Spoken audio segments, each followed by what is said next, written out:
Bueno, acá vamos a ver cuál es el ruido de un rodamiento malo. Esto es una Nissan Frontier 4x2.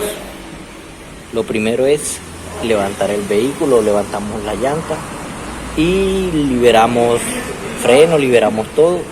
Lo hacemos girar. No sé si escuchan.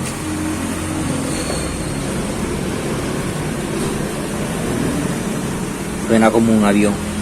Lo otro que pueden hacer, ponen la mano en la parte donde va afianzado el rodamiento y lo gira y se va a sentir una vibración. Acá se siente una vibración.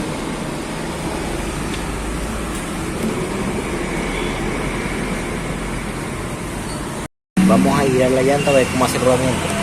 Dale ahí a ver si acá suena. Oye, rodamiento. Sí, dale, déjalo sonar.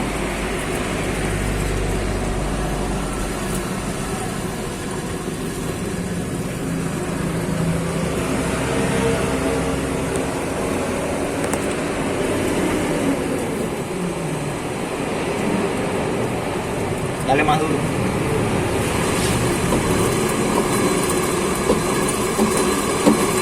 Parece que suena.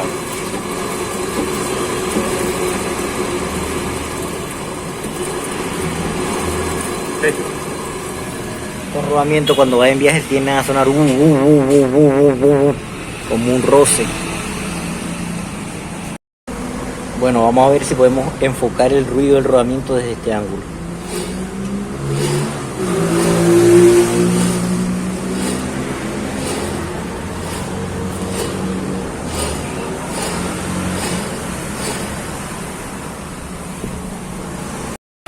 Acá ya le hemos procedido a cambiar el rodamiento.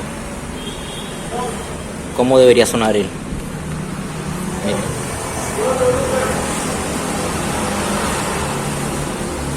No genera ruido. Porque los rodachines o balines de los rodamientos están lubricados. Porque ellos comienzan a zumbar es cuando se quedan sin grasa, sin lubricación y se resecan y comienza a haber fricción.